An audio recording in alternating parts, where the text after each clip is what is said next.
नमस्कार, मैं Lakshman Chauhan Mahisar study point channel पर आपका हार्दिक स्वागत करता हूं। हम प्रतिशत पढ़ रहे थे, जिसमें हमारी 10 क्लास हो गई थी। कल हमने चुनाव से संबंधित प्रश्न किए थे और आज हम एक नया कंसेप्ट करेंगे। देखिए, हम इसको प्रश्न के थ्रू हमारे कंसेप्ट को समझेंगे। देखिए, हमारा प्रश्न क्या कह रहा है कि चीनी की कीमत में 20% वृद्धि होने पर एक गृहिणी को खपत में कितनी कमी करनी पड़ेगी कि खर्च समान रहे। ठीक है, तो देखो 20% की सबसे पहले भिन्न क्या होती है। 20% की भिन्न होती है 1/5। 20% मतलब 20/100। 20 से काटेंगे तो 1/5। मतलब चीनी की कीमत पहले 5 रुपए थी, अब बढ़कर 6 रुपए हो गई है। ठीक है, अब मैं मानता हूं इसमें क्या कहा, खर्च क्या है, समान रहे। खर्च क्या है, समान रहे।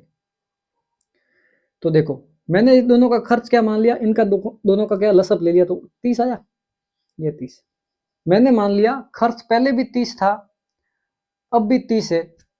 तो देखो, पहले दर क्या थी, 5 रुपए थी। मतलब चीनी की कीमत, 1 किलो की कीमत कितनी थी, 5 रुपए थी।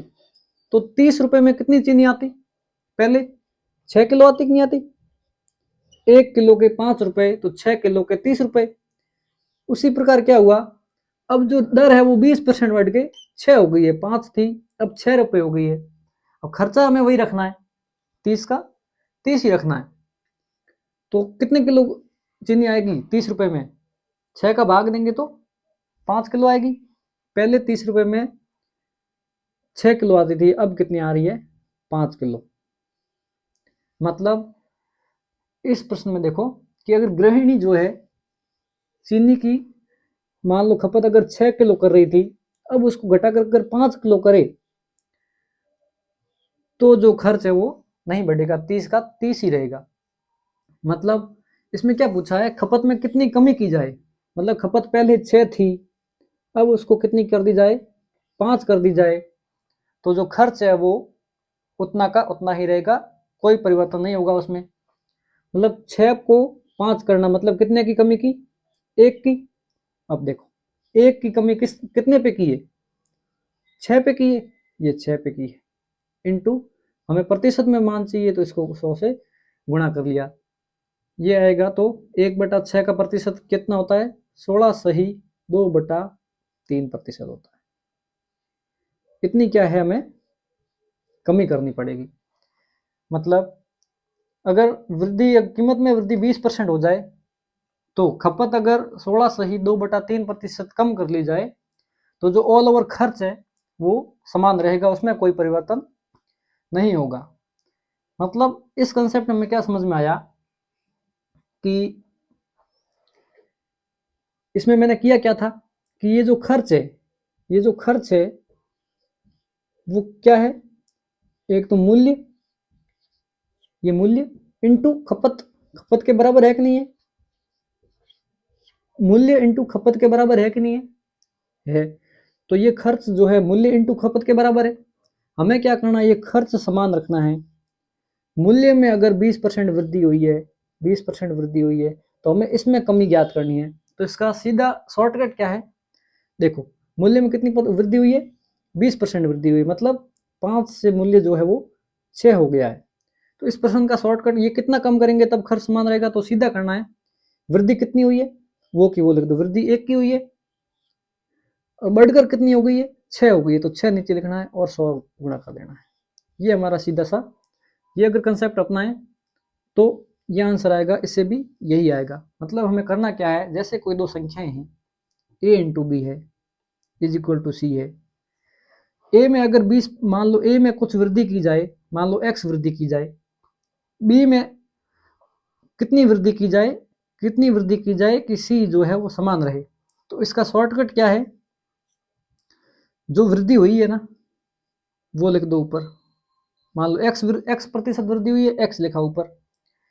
अब बी में कितनी कमी की जाए कि सी बराबर रहे, तो बी में कितनी कमी करनी पड़ेगी, नीचे लिखना है 100 प्लस एक्स और इसको 100 से गुणा कर देना। ये हमारा शॉर्टकट है इसका। देखो इस शॉर्टकट से हम अगर ये प्रश्न करेंगे तो देखो यहाँ पे मूल्य में कितनी वृद्धि हुई है 20%, तो यहाँ लिखेंगे 20। नीचे क्या लिख देंगे 100 + 20 120, ये 120 इंटू 100 ये 100, ये 0 से 0 गया, ये कितना हो गया 1/6, और 1/6 का 100 मतलब प्रतिशत, 1/100 1/6 का प्रतिशत क्या हो जाए 1/6 का प्रतिशत क्या हो जाएगा 16 सही 2/3%। ये क्या है इसका शॉर्टकट है, तो आंसर वही आना है। ठीक है, उम्मीद करता हूं आपको ये प्रश्न और कंसेप्ट दोनों समझ में आए होंगे। अब हम देखेंगे अगला। देखिए हमारा अगला प्रश्न कह रहा है चावल की कीमत 25 रुपए पर केजी से बढ़कर 29 रुपए पर केजी हो जाए तो खपत में कितनी कमी करे कि खर्च समान रहे।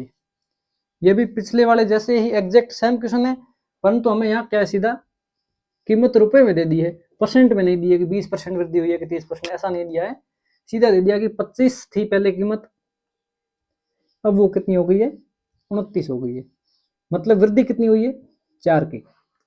अब 25 पे 4 की वृद्धि हुई है, तो हम अगर इसको परसेंटेज में कन्वर्ट करें तो कितना हो जाएगा, ये 100 से गुणा करेंगे, ये 4 16% क्या है वृद्धि हुई है। मतलब चावल की कीमत में क्या है 16% वृद्धि हुई। 16% का मतलब क्या है, मान लो पहले अगर कीमत 100 रुपए थी, अब बढ़कर कितनी हो गई है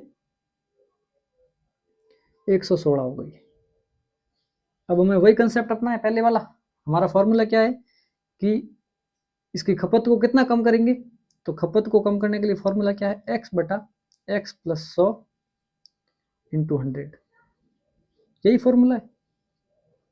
हमें खपत कम का पूछा है, तो देखो x कितना है 16, x कितना है 16 बटा x + 100 कितना हो जाएगा 116, ये 116 × 100,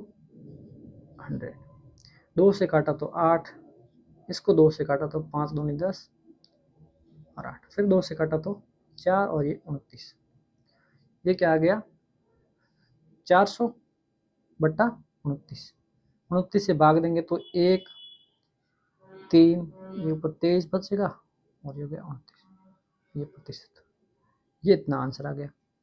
मतलब चावल की कीमत अगर 25 से 29 हो जाती है तो उसकी खपत अगर 13 सही 23/29% कम कर दी जाए तो खर्च जो है वो पहले वाला सेम ही रहेगा, उसमें वृद्धि नहीं होगी। अगला प्रश्न देखिए, अगला प्रश्न कह रहा है यदि एक आयत की लंबाई 50% बढ़ाई जाए और उसकी चौड़ाई में कितनी कमी करनी पड़ेगी कि इसका क्षेत्रफल जो है वो समान रहे, वही रहे। अब देखो आयत का जो क्षेत्रफल होता है वो क्या होता है लंबाई इंटू चौड़ाई, ये आयत का क्षेत्रफल होता है। अब ये कह रहा है, प्रश्न कह रहा है कि जो ये लंबाई है इसमें 50% वृद्धि की जाए, कितनी की जाए 50% वृद्धि की जाए, तो बी में कितनी कमी की जाए कि क्षेत्रफल वही रहे। प्रश्न यही कह रहा है, मतलब हमारा फॉर्मेट तो यही हो गया कि एक में वृद्धि या कमी हो रही है, तो ये पूछ रहा है कि दूसरी संख्या में कितनी वृद्धि या कमी की जाए कि सामने वाली जो संख्या है वो समान रहे। हमारा वही फॉर्मेट लागू हो रहा है यहाँ पे। तो देखो हम फिर वही फॉर्मूला अपनाएंगे x/100 + x × 100, यही अपना है। ठीक है, ये देखो 50% 50 और 100 + 50 मतलब 150 × 100, 0 से 0 गया 1 और ये 3, 1/3 का मतलब क्या होता है 33 सही 1/3%, यही होता है इसका मतलब। ठीक है, तो इतनी क्या करनी पड़ेगी कमी करनी पड़ेगी, क्या करनी पड़ेगी कमी। ये हमेशा ध्यान रखना, एक में अगर वृद्धि हो रही है तो दूसरे में हमेशा क्या होगी कमी ही होगी, तभी ये समान रहेगा। तो अगर प्रश्न में अगर यहाँ पे एक संख्या के बारे में अगर वृद्धि दी जाए तो दूसरे में हमें क्या करना है कमी का ही लिखना है कि इतनी कमी होगी। तो आज हमने एक नया कंसेप्ट पढ़ा कि एक संख्या में अगर वृद्धि की जाए तो दूसरी संख्या में कितनी वृद्धि या कमी की जाए कि इन दोनों के गुणा करने से जो संख्या आती है वो संख्या क्या है, समान रहे। तो ये हमारा आज का कंसेप्ट था। आशा करता हूँ आपको समझ में आ गया होगा। यदि आपको ये क्लास समझ में आई हो, कंसेप्ट अच्छा लगा हो, तो हमारी क्लास को शेयर जरूर करिएगा। धन्यवाद।